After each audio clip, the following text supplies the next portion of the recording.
ಎಲ್ರಿಗೂ ಗೊತ್ತು. ಯಾಕಂದರೆ ಇಲ್ಲಿ 116 ಅಡಿಯ ಬಸವಣ್ಣನ ಮೂರ್ತಿ ಇದೆ. ಭೀಷ್ಮಕೆರೆ ಐತಿಹಾಸಿಕ, ವೀರನಾರಾಯಣ, ತಟ್ಟೇಶ್ವರ, ಹಾಗೆ ಅನೇಕ ಕ್ಷೇತ್ರಗಳಿದ್ದಾವೆ ಗದಗ ಜಿಲ್ಲೆಯಲ್ಲಿ. ಇದೊಂದು ಅತ್ಯುತ್ತಮವಾಗಿರ್ತಕ್ಕಂಥ ಒಂದು ಪ್ರವಾಸಿ ಕೇಂದ್ರ. ಜೊತೆಗೆ ಪ್ರವಾಸೋದ್ಯಮ ಸಚಿವರು ಇದೇ ಜಿಲ್ಲೆಯವರು. ಆದರೆ ಇಲ್ಲಿ ಪರಿಸ್ಥಿತಿಯನ್ನು ನೀವು ಒಂದ್ಸಲ ನೋಡಬೇಕು. ಇದು ಒಂದು ಐತಿಹಾಸಿಕ ಭೀಷ್ಮಕೆರೆ. ನಾನು ನಿಮಗೆ ತೋರಿಸ್ತಾ ಇದ್ದೀನಿ ನೋಡಿ. ಬಸವಣ್ಣ ಪುತ್ಥಳಿ ಇಲ್ಲೇ ಇದೆ. ಐತಿಹಾಸಿಕವಾದಂಥ ಭೀಷ್ಮಕೆರೆ ಇದು. ಈ ಭೀಷ್ಮಕೆರೆಯಲ್ಲಿ ಏನು ಅಂದರೆ ಈಜಾಡ್ತಾ ಇದ್ದಾರೆ, ಈಜ್ತಾ ಇದ್ದಾರೆ. ಇಲ್ಲಿ ಈಗಾಗಲೇ ಅದು ಹೂಳೆತ್ತಿಲ್ಲ, ಸಿಕ್ಕಾಪಟ್ಟಿ ಹೂಳಿದೆ, ಒಳಗಡೆ ಉಗುಲಿದೆ. ಅಕಸ್ಮಾತ್ ಮಕ್ಕಳು ಏನಾದರೂ ಅದರಲ್ಲಿ ಹೋದ್ರೆ, ನಾವು ಕಾಲು ಸಿಕ್ಕೊಂಡ್ರೆ ಅಥವಾ ಈಸಾಡುವಾಗ ಹೋಗ್ಬಿಟ್ರೆ ಇದು ಎಂಥ ಪರಿಸ್ಥಿತಿ. ಸಾವಿರ ಕೆರೆ ಆಗುತ್ತಿದೆ, ಭೀಷ್ಮಕೆರೆ ಅಲ್ಲ, ಐತಿಹಾಸಿಕ ಕೆರೆ ಇದು. ಇದನ್ನು ಯಾವ ಪರಿಸ್ಥಿತಿ ತಂದಿಟ್ಟಿದ್ದಾರೆ. ಇದಕ್ಕೊಂದು ಬೇಲಿ ಇಲ್ಲ, ಒಂದು ವ್ಯವಸ್ಥಿತವಾದಂಥ ಇಲ್ಲ. ಹಡಗು ನೋಡಿ ಎಲ್ಲಿ ಬಿದ್ದಿದ್ದಾವೆ ಅಲ್ಲೇ ಬಿದ್ದಿದ್ದಾವೆ. ಆಮೇಲೆ ಒಂದು ಶಿಸ್ತಿಲ್ಲ, ಸ್ವಚ್ಛತೆ ಇಲ್ಲ. ಎಲ್ಲೆಲ್ಲೋ ಹೆಣ್ಮಕ್ಳೆಲ್ಲ ಬರ್ತಾರೆ, ಅವ್ರ ಬಟ್ಟೆ ಎಲ್ಲ ಒಗೆದಾಡ್ತಾ ಇದ್ದಾರೆ. ಇಲ್ಲಿ ವ್ಯವಸ್ಥೆ ನೋಡ್ರಿ, ಎಲ್ಲ ವ್ಯವಸ್ಥೆ ಆಗಿದೆ. ಇದು ಈ ಪ್ರವಾಸೋದ್ಯಮ ಇಲಾಖೆಗೆ ಒಬ್ಬ ಅಧಿಕಾರಿ ಇದ್ದಾನೆ, ವಿಭೂತಿ ಅಂತ, ಹೆಸರಿಗಷ್ಟೇ. ಅದು ಯಾವ ಪುಣ್ಯಾತ್ಮ. ಆ ಮನುಷ್ಯ ಡೈಟ್ ಒಳಗೆ ಕೆಲಸ ಮಾಡ್ತಾನೆ. ಉಪನ್ಯಾಸಕ್ಕಾಗಿ ಕೆಲಸ ಮಾಡಬೇಕಾದ ಮನುಷ್ಯನಿಗೆ ಬಿಸಿ ಊಟ ಅಧಿಕಾರಿ, ಮೇಲೆ ಪ್ರವಾಸೋದ್ಯಮ ಅಧಿಕಾರಿ, ಕಾರ್ ಕೊಟ್ಟಿದ್ದಾರೆ, ಎಲ್ಲ ವ್ಯವಸ್ಥೆ ಇದೆ. ತಿರುಗಾಡ್ತಾ ಇದ್ದಾನೆ ಆ ಮನುಷ್ಯ. ಇಲ್ಲಿ ಒಂದು ಸಲನೂ ಬರೋದು ಎಲ್ಲ. ನೀವು ಇದನ್ನ ತನಿಖೆ ಮಾಡಿದರೆ ಬಹಳಷ್ಟು ಅವ್ಯವಹಾರಗಳು ಹೊರಗೆ ಬರ್ತವೆ. ಇಲ್ಲಿ ಏನು ಶಿಸ್ತಿಲ್ಲ, ಕರೆಕ್ಟಾಗಿ ಒಂದು ಮಾರ್ಗದರ್ಶನ ಇಲ್ಲ. ಬಸವಣ್ಣನ ಮೂರ್ತಿ ಇದೆ, ವಿಶ್ವಗುರು, ವಿಶ್ವಮಾನವ ಬಸವಣ್ಣನ ಪುತ್ಥಳಿ ಇರುವಂಥ ಈ ಸ್ಥಳ ಭೀಷ್ಮಕೆರೆ. ಇದನ್ನು ಹೇಗೆ ಅಭಿವೃದ್ಧಿಪಡಿಸಬೇಕು, ಹೇಗೆ ಕಾಪಾಡಬೇಕು ಅನ್ನುವಂಥ ಸ್ವಲ್ಪ ಆದರೂ ಅರಿವು, ಜ್ಞಾನ ಇದು. ಮತ್ತು ಪ್ರವಾಸೋದ್ಯಮ ಇಲಾಖೆಯ ಸಚಿವರು ಇಲ್ಲಿಯವರೇ, ನಮ್ಮ HK ಪಾಟೀಲ್ ಅವರು ಪ್ರವಾಸೋದ್ಯಮ ಇಲಾಖೆಯನ್ನು ಅಭಿವೃದ್ಧಿಪಡಿಸಬೇಕು, ಗದಗ ಜಿಲ್ಲೆಗೆ ಒಂದು ಉತ್ತಮವಾದಂಥ ಒಂದು ಪ್ರವಾಸೋದ್ಯಮ ಇಲಾಖೆ ಮಾಡಬೇಕು ಅನ್ನುವಂಥ ಅತ್ಯಂತ ಪ್ರಾಂಜಲ ಮನಸ್ಸಿಂದ ಕೆಲಸ ಮಾಡ್ತಾ ಇದ್ದಾರೆ ಪ್ರಾಮಾಣಿಕವಾಗಿ. ಇಂಥ ಅಧಿಕಾರಿನ ಇಟ್ಕೊಂಡು ಏನು ಮಾಡ್ತಾರೆ ನೋಡಿ. ಇದು ವ್ಯವಸ್ಥೆ ನೋಡಿ ಹಿಂಗಿದೆ. ಇದಕ್ಕೆ ಒಂದು ಕಟಾಚಣೆ ಇಲ್ಲ, ಒಂದು ಸೆಕ್ಯೂರಿಟಿ ಇಲ್ಲ, ನೋ ಭದ್ರತೆ ಏನಿಲ್ಲ. ಸೊ ಇದನ್ನೆಲ್ಲ ನಾನು ಇನ್ನೂ ನಿಮ್ಗೆ ಏನೇನು ಅದೇ ಎಲ್ಲ ಕಾಣಿಸ್ತೇನೆ ನೋಡಿ. ಈಗ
ವೀಕ್ಷಕರೇ, ಇಲ್ಲಿಯ ವ್ಯವಸ್ಥೆಯನ್ನು ನೋಡಿದರೆ ಭೀಷ್ಮಕೆರೆಯಲ್ಲಿ ಆ ಮಕ್ಕಳು ಈಜ್ತಕ್ಕಂಥದ್ದು ಎಲ್ಲೆಲ್ಲೋ ಕೆರೆಗಳಲ್ಲಿ ಬಿದ್ದು ಸಾಯ್ತಾ ಇದ್ದಾವೆ. ದಿನನಿತ್ಯ ವರದಿ ನೋಡ್ತಾ ಇದ್ದೀವಿ ನಾವು. ಇಂಥ ಸಂದರ್ಭದಲ್ಲಿ ಇಂಥ ಒಂದು ಭೀಷ್ಮಕೆರೆ, ಹೆಸರಾಂತ ಭೀಷ್ಮಕೆರೆ, ಇತಿಹಾಸ ಪ್ರಸಿದ್ಧ.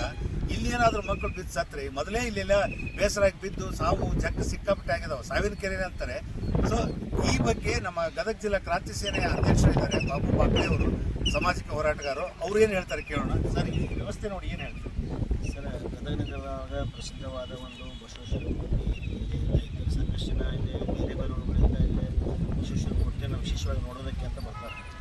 ಆದರೆ ಇಲ್ಲಿ ಪ್ರವಾಸಿ ಉದ್ದಿಮೆ ಅಧಿಕಾರಿಗಳು ಎಷ್ಟು ಬೇಜವಾಬ್ದಾರಿ ಅದಾರಂದ್ರೆ ಕೇವಲ ಹೆಸರಿಗೆ ಮಾತ್ರ ಪಗಾರ ತೊಗೊಳಕ್ಕೆ ಮಾತ್ರ ಅವರು ಪ್ರವಾಸ ಉದ್ದಿಮೆ ಒಂದು ಅಧಿಕಾರ ತೊಗೊಂಡ್ರೆ, ಆದರೆ ಯಾವುದೇ ರೀತಿಯಾದಂಥ ಕಾರ್ಯಚಟುವಟಿಕೆ ಅವ್ರು ಮಾಡ್ತಾ ಇಲ್ಲ.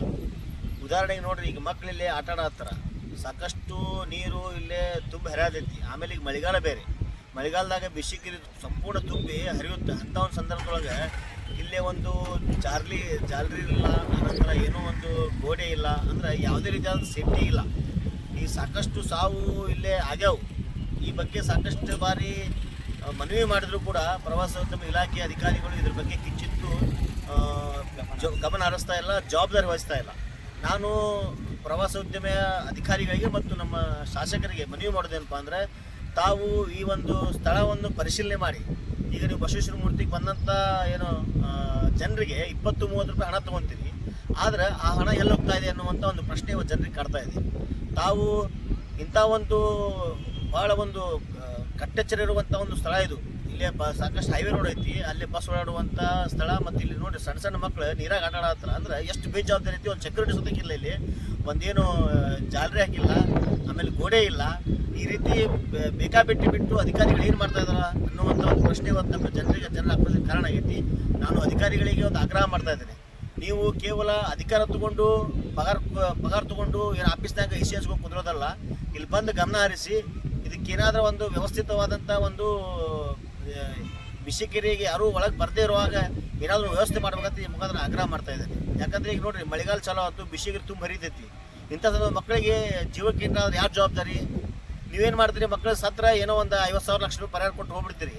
ಆದರೆ ಆ ತಂದೆ ತಾಯಿ ನೋವು, ಆ ಮಕ್ಕಳಿಗಾಗಿ ಆ ಸಾವಿನ ಒಂದು ನ್ಯಾಯ ಕೊಡಿಸೋರು ಯಾರು ಅನ್ನುವಂಥ ಒಂದು ಪ್ರಶ್ನೆ ಈ ಅಧಿಕಾರಿಗಳಿಗೆ ನಾನು ಆಗ್ರಹ ಮಾಡ್ತಾ ಇದ್ದೀನಿ. ಅದಕ್ಕೆ ನಾನು ಈ ಒಂದು ಆಸ್ಕ್ ಚಾನೆಲ್ ಮುಖಾಂತರ ನಾನು ಅಧಿಕಾರಿಗಳಿಗೆ ಆಗ್ರಹ ಮಾಡೋದೇನಪ್ಪ ಅಂದ್ರೆ, ಶಾಸಕರಿಗೆ ಮತ್ತು ಸಂಬಂಧಪಟ್ಟ ಅಧಿಕಾರಿಗಳಿಗೆ, ಪ್ರವಾಸೋದ್ಯಮ ಅಧಿಕಾರಿಗಳಿಗೆ ಆಗ್ರಹ ಮಾಡೋದೇನಪ್ಪ ಅಂದರೆ, ಇಲ್ಲಿ ಆದಷ್ಟು ಬೇಗ ಜಾಲರಿಯನ್ನು ಹಾಕಿ ಇಲ್ಲಿ ಸುತ್ತಮುತ್ತ ಗೋಡೆಯನ್ನು ಕಟ್ಟಿ, ಆಮೇಲೆ ಎದುರುಗಡೆ ಐತಿ ಒಂದು ಗೇಟಿನ ವ್ಯವಸ್ಥೆ ಮಾಡಬೇಕಂತ ನಾನು ಮುಖಾಂತರ ಆಗ್ರಹ ಮಾಡ್ತಾ ಇದ್ದೀನಿ ಅಧಿಕಾರಿಗಳಿಗೆ. ಅವಾಗಲೇ ಕ್ರಾಂತಿ ಸೇನೆ ಜಿಲ್ಲಾಧ್ಯಕ್ಷ. ವೀಕ್ಷಕರೇ, ನೀವು ನೋಡಿದಿರಿ ಇಲ್ಲಿಯ ವಾತಾವರಣವನ್ನು. ಮತ್ತು ಕ್ರಾಂತಿ ಸೇನಾ ಅಧ್ಯಕ್ಷರು ಬಾಬು ಬಾಕ್ಲೆ ಅವರು ಮಾತಾಡಿದ್ದನ್ನು ಕೇಳಿದಿರಿ, ಅವರು ಆಗ್ರಹ ಮಾಡಿದ್ದನ್ನು ಕೇಳಿದಿರಿ. ಇದು ಒಂದು ಅತ್ಯಂತ ಪ್ರವಾಸೋದ್ಯಮ ಇಲಾಖೆಗೆ ಆರ್ಥಿಕವಾಗಿ ಮತ್ತು ಸೌಂದರ್ಯೀಕರಣಕ್ಕೆ ಭಾಳ ಪ್ರಸಿದ್ಧವಾದಂಥ ಒಂದು ಸ್ಥಳ ಭೀಷ್ಮಕೆರೆ. ಇದು ಒಂದು ಐತಿಹಾಸಿಕ ಕೆರೆ ಇದೆ. ಮತ್ತು ಬಸವಣ್ಣ ಇದ್ದಾರೆ, ವಿಶ್ವಗುರು, ವಿಶ್ವಮಾನವ. ಮತ್ತು ಇವತ್ತು ನಮ್ಮ ರಾಜ್ಯದ ಸಾಂಸ್ಕೃತಿಕ ರಾಯಭಾರಿ. ಇಂಥ ಒಂದು ಅತ್ಯುನ್ನತವಾದಂಥ ಸ್ಥಾನಮಾನ ಕೊಟ್ಟು ಸರ್ಕಾರ ಅವರನ್ನು ಗೌರವಿಸುವಾಗ ಇಲ್ಲಿಯ ಪ್ರವಾಸೋದ್ಯಮ ಇಲಾಖೆ ಅಧಿಕಾರಿ ಕಣ್ಣು ಮುಚ್ಕೊಂಡು ಕೂತ್ಕೊಳ್ಳುವಂಥ ಒಂದು ವ್ಯವಸ್ಥೆ ಇದೆ. ಆ ಪುಣ್ಯಾತ್ಮನಿಗೆ 3 ಇಲಾಖೆ ಇದಾವೆ: ಡೈಟು, ಬಿಸಿ ಊಟ, ಪ್ರವಾಸೋದ್ಯಮ. ಇವೆಲ್ಲ ಇನ್ನೇನು ಎಲ್ಲ ಇಲಾಖೆ ಅವನಿಗೆ ಕೊಟ್ಟರೆ ಒಳ್ಳೇದು. ಅಷ್ಟು ಪರಿಸ್ಥಿತಿ ಅದು ಯಾಕೆ ಹೇಳೋದಂದರೆ, ಇಲ್ಲಿ ವ್ಯವಸ್ಥೆ ನೀವು ನೋಡಿದ್ರೆ ಗೊತ್ತಾಗಿದೆ.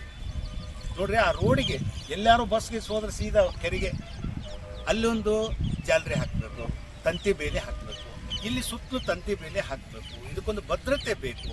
ಮತ್ತು ಇಲ್ಲಿ ಪ್ರವಾಸೋದ್ಯಮ ಇಲಾಖೆ ಹೆಂಗೆ ಪ್ರವಾಸಿಗರಿಗೆ ಕುಡಿಯೋ ನೀರಿನ ಆಸನ ವ್ಯವಸ್ಥೆ, ದರ್ಶನದ ವ್ಯವಸ್ಥೆ, ಮಾಹಿತಿ, ಗೈಡು ಇವೆಲ್ಲ ಬೇಕಲ್ಲ. ಇದೇ ಇದ್ರೆ ನೀವು ಪ್ರವಾಸೋದ್ಯಮ ಅಟ್ರಾಕ್ಷನ್ ಏನು ಮಾಡ್ತೀರಿ? ಆಮೇಲೆ ಇಲ್ಲಿ ಕೆರೆ ಒಳಗೆ ಈಸಾಡ್ತಾ ಇದ್ದಾವೆ ಮಕ್ಕಳು, ಕುದುರೊಳಗೆ ಸಿಕ್ಕೊಂಡು ಸತ್ರ ಯಾರು ಜವಾಬ್ದಾರ? ಅವ್ರ ಕುಟುಂಬದ ಹೊಣೆಗಾರ ಯಾರು? ಏನಾಗತ್ತೆ ಪರಿಸ್ಥಿತಿ? ಇವೆಲ್ಲ ಅರ್ಥ ಮಾಡ್ಕೊಳ್ಬೇಕಲ್ಲ ಸಂಬಂಧಪಟ್ಟ ಅಧಿಕಾರಿಗಳು. ಸಚಿವರು ಇದಕ್ಕೆ ಮುಖ್ಯ ಅಲ್ಲ. ಪಾಪ ಅವ್ರು ಎಲ್ಲನೂ ತಂದು ಕೊಡ್ತಾರೆ, ಆದ್ರೆ ಮಾಡುವ ಕೈಗಳು ಸರಿ ಇರಬೇಕಲ್ಲ. ಕಾರ್ ಕೊಡ್ತೀರಿ, ಎಲ್ಲ ಕೊಡ್ತೀರಿ, ಅವ್ರಿಗೆಲ್ಲ ಸಿಸ್ಟಮೆಟಿಕ್, ಅವ್ರು ಏನೇನು ಉಪಯೋಗ ಮಾಡ್ತಾರೆ ಯಾರಿಗೆ ಗೊತ್ತು. ಸೊ ಇಲ್ಲಿ ಯಾರು ಬರ್ತಾರೆ? ಇಲ್ಲಿ ನಾನು ನೋಡ್ತಾ ಇದ್ದೀನಿ, ಇಲ್ಲಿ ಯಾರು ಇಲ್ಲ. ಜನ ಹೇಳ್ತಾ ಇದ್ದಾರೆ ಇಲ್ಲೇ ನಾವು ಬಂದಾಗೆಲ್ಲ, ಏನು ಸರ್ ಇದು ಬೆಂಗಳೂರು ಕಬ್ಬನ್ ಪಾರ್ಕ್ ಆಗೈತಿ, ಆ ಪರಿಸ್ಥಿತಿ ಐತಿ. ಇಲ್ಲಿ ಯಾರ್ಯಾರೋ ಬರ್ತಾರೆ, ಎಲ್ಲಿನೋ ನಡೀತೇವೆ. ಇಲ್ಲಿ ಸಾಯಂಕಾಲ, ಬೆಳಗಿನ ಜಾವ, ಮಧ್ಯಾಹ್ನ ಒಂದು ರೀತಿ, ಸಾಯಂಕಾಲ ಒಂದು ರೀತಿ. ಮತ್ತು ಇದು ಕೆರೆ ಒಳಗೆ ಈ ರೀತಿ ಬಟ್ಟೆ ಒಗೆಯಕ್ಕೆ ಬರ್ತಾರ, ಮಕ್ಕಳು ಇರ್ತಾರೆ, ಅವ್ರಿಗೆ ಯಾರು ನೋಡ್ರಿ ಅಲ್ಲಿ ಹೆಂಗಿದೆ ನೋಡ್ರಿ, ಗೊತ್ತಾಗುತ್ತೆ. ಸೊ ಈಗಾದರೂ ಎಚ್ಚೆತ್ತುಕೊಟ್ಟು ಸಂಬಂಧಪಟ್ಟ ಅಧಿಕಾರಿ ಈ ಬಗ್ಗೆ ಗಮನ ಹರಿಸಿ ಇದಕ್ಕೇನು ಬೇಕು ಆ ವ್ಯವಸ್ಥೆಯ ಭದ್ರತೆಗೋಸ್ಕರ ಮತ್ತು ಮಾಹಿತಿಗೋಸ್ಕರ, ಬಸವಣ್ಣನ ಗೌರವಗೋಸ್ಕರ, ಬಸವಣ್ಣವ್ರನ್ನ ಆರಾಧಿಸುವಂಥ ಒಂದು ಜಗತ್ತೀಗ. ಇಂಥ ಸಂದರ್ಭದಲ್ಲಿ ನೀವು ಇಲ್ಲಿ ಏನಾರು ಆದ್ರೆ ಎಲ್ಲಿ ಏನಂತ ಬರುತ್ತೆ ಹೆಸರು. ಸೊ ಹಾಗಾಗಿ ಕೂಡಲೇ ಪ್ರವಾಸೋದ್ಯಮ ಇಲಾಖೆ ಅಧಿಕಾರಿ ಈ ಬಗ್ಗೆ ಎಚ್ಚೆತ್ತುಕೊಂಡು ಇದಕ್ಕೆ ಸೂಕ್ತವಾದಂಥ ಭದ್ರತೆ, ವ್ಯವಸ್ಥೆ, ಮಾಹಿತಿ ಏನು ಪ್ರವಾಸಿಗರಿಗೆ ಬೇಕು ಅದೆಲ್ಲವನ್ನು ಮಾಡಬೇಕು. ಇಲ್ಲಿ ಮೊದಲು ಆ ಮಕ್ಕಳು ಈಸಾಡುವಂಥದ್ದು, ಈಜುವಂಥದ್ದು ಅವನ್ನೆಲ್ಲ ತಪ್ಪಿಸಿ ಇದಕ್ಕೊಂದು ಸೂಕ್ತ ಕ್ರಮ ಕೈಗೊಳ್ಳಬೇಕು. ಆಸ್ಕ್ ನ್ಯೂಸ್, ಇದು ಎಲ್ಲರಂತಲ್ಲ, ನಿಮ್ಮ ಆನಂದ್, ಗದಗ.